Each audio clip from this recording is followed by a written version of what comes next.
Hello students, आज हम बात करेंगे the sale of goods act 1930 के बारे में। तो स्टार्ट करते हैं कि गुड्स एक्ट है 1930, इसकी क्या ज़रूरत क्यों पड़ी है। सबसे पहले तो ये होता है कि सेल ऑफ गुड्स हम पढ़ क्यों रहे हैं। सेल ऑफ गुड्स एक्ट की ये इम्पोर्टेंस है कि आप जो डेली रूटीन में या कोई भी ट्रेड करते हो, व्यापार करते हो, तो उसमें आप कोई भी माल खरीदते हो या बेचते हो तो उसमें कौन से रूल्स रेगुलेशन एप्लीकेबल होंगे। बायर को अगर रिस्क होती है तो उसको कौन, गुड्स अगर डैमेज हो जाता है तो किसकी ज़िम्मेदारी रहती है। ऑनरशिप ट्रांसफ़र नहीं करता है और पैसे भी ले लेता है अगर सेलर, तो किसकी ज़िम्मेदारी रहती है। तो उसके बारे में हम sale of goods act completely पढ़ते हैं। तो फर्स्टली हम देखते हैं कि सेल ऑफ गुड्स एक्ट ये क्या है। कॉन्ट्रैक्ट एक्ट का पार्ट था।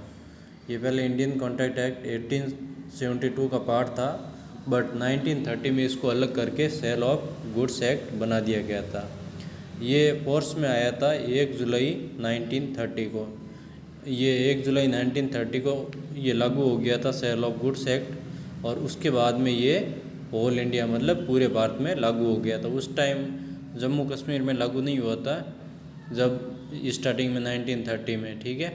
इसके बाद में हम आगे बात करते हैं कि formation of contract of cell.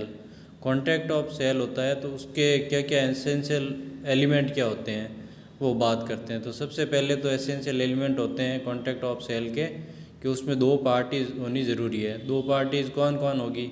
एक तो होगा बायर जो कि माल को ख़रीदता है, और दूसरा कौन होता है, जो सेलर जो माल को बेच रहा है। तभी आप एग्रीमेंट कर पाओगे जब दो पार्टी होगी। उसके बाद में दूसरा पॉइंट ये इसका कॉन्ट्रैक्ट ऑफ सेल का ये है कि transfer of property. Transfer of property में ये है कि जो भी आप गुड्स खरीद रहे हो तो उसको सेलर या तो आपको इमीडिएटली ट्रांसफ़र कर देगा, उसको अपन क्या बोलते हैं, सेल बोलते हैं। या फिर अगर वो फ्यूचर डेट में बोलता है कि मैं 1 महीने बाद में अगर आपको माल ट्रांसफ़र कर दूंगा, और फ्यूचर डेट का अगर कोई एग्रीमेंट करते हैं तो वो क्या हो जाएगा, एग्रीमेंट टू सेल। उसके बाद में गुड्स होना, माल होना ज़रूरी है।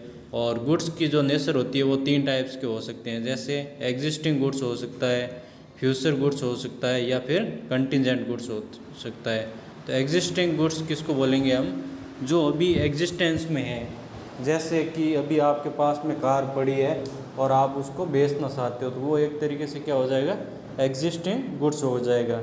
जबकि फ्यूचर गुड्स का ये मीनिंग होता है कि अभी तक वो माल तैयार नहीं है तथा वो फ्यूचर डेट में आप उस डेट तक तैयार करके, आप मान लो किसी शोरूम में गए और आपने ऑर्डर दिया कि मुझे सिल्वर कलर की रॉयल एनफील्ड चाहिए, तो वो अभी वो बोलता है कि अभी हमारे पास में तैयार नहीं है, आप 15 दिन बाद में हम उसकी डिलीवरी दे देंगे। तो वो एक तरीके से क्या हो गया, आपका फ्यूचर गुड्स हो गया। तीसरा होता है कंटिजेंट गुड्स।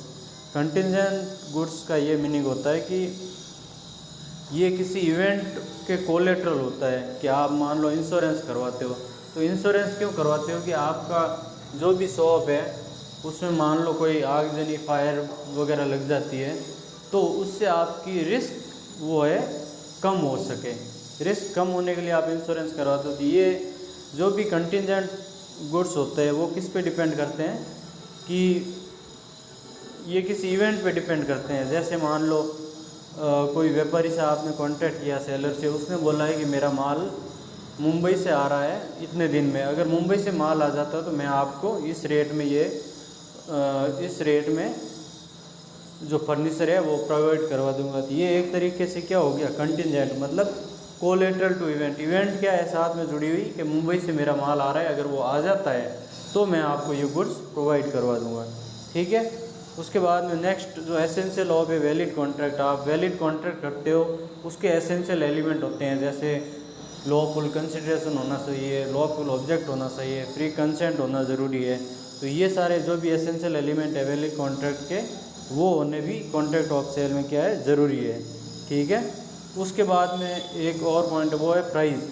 प्राइस जो होता है वो मॉनेटरी कंसिडरेशन होना ज़रूरी है कि आप उसको मौद्रिक रूप में मापा जा सके, ठीक है। तो ये अपन ने बात की है कि कॉन्ट्रैक्ट ऑफ सेल के क्या क्या एसेंशियल एलिमेंट होते हैं। अब आगे बात करते हैं कि इम्पोर्टेंट टर्मिनोलॉजी है कि बायर किसको बोलते हैं, सेलर किसको बोलते हैं। वैसे तो बायर अपने को पता है जो माल खरीदता है, बट जो सेल ऑफ गुड्स एक्ट में बायर की जो सेक्शन दी हुई वो है 2, कौन सी 2 सबसेक्शन 1, और 2 सबसेक्शन 1 में क्या बताया गया है, बायर की definition, a person who buy और एग्री टू बाय, मतलब या तो अभी खरीदता है या उसने एग्री किया है अगर फ्यूचर डेट में भी खरीदने के लिए, तो वो भी क्या कहलाता है, बायर कहलाएगा। क्या कहलाता है, बायर।